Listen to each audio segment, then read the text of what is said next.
Hey guys, welcome to our daily encounter. In Job chapter 8, Bildad makes some statements that are true about God and about man in relationship to God. Even though he might be misapplying them to Job, these statements that he makes are true. And the ones that I'm referring to is in Job chapter 8, starting in verse 11, where it says, "Can the papyrus grow up without a marsh? Can the rushes grow without water?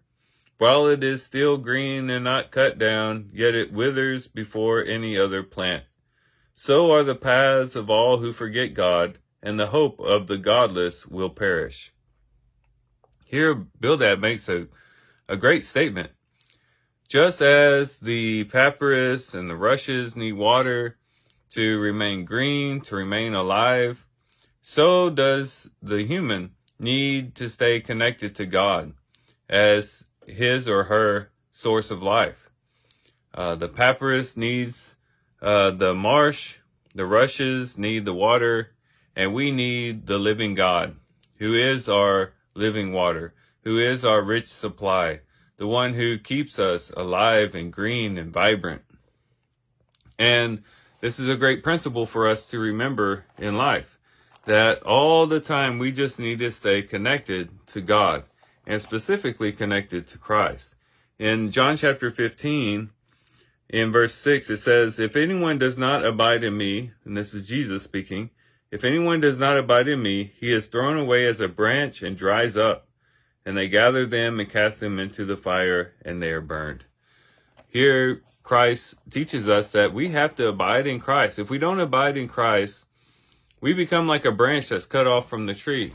If ever you've seen a branch that is cut off from the tree or breaks off from a tree, it doesn't take long before it begins to wither and it begins to lose its life. Very similar to the papyrus and the rushes, who are not connected to the water, who lose the sustenance of the water. They begin to turn brown and begin to die away.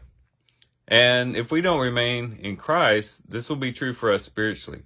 Christ is our life, and it's not just that we need Christ for life initially when we come to Him in faith in our conversion, but each and every day we just need to stay connected to Christ because He is our life supply. And as we abide in Him, we have a vibrant spiritual life. We become like the green tree. We begin to bear fruit. We have life in abundance, so much life that life is expressed through the fruit that we bear and the life that we supply to others. And so we should take the words that Bildad says very seriously, to say we need Christ, just like the papyrus needs the rushes, just as, or the marsh, and just as the rushes need the water. We need Christ as our full supply. And if we neglect our relationship with Christ, if we begin to chase after other things, if other things get the priority in our lives, we cut off our life supply from Christ, and we begin to dry up and wither spiritually.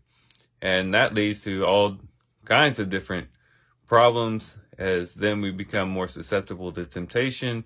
We're not able to bear fruit. As Christ says, unless you abide in me, you can do nothing unless you abide in me. That's also in John chapter 15.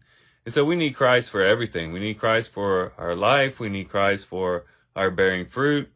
We need Christ for everything. And so today, let's make a commitment to abide in Christ, to stay in close communion with Christ, to abide in His Word, to let His Word abide in us, to draw close to Him in prayer and worship and devotion, and just to spend all of this day with the awareness that we are in Christ, and to be aware of our position before Christ, and to draw near to Him in that way. So these are some things we can reflect on and think about as we do our reading today. With that, guys, I do thank you for watching the video today.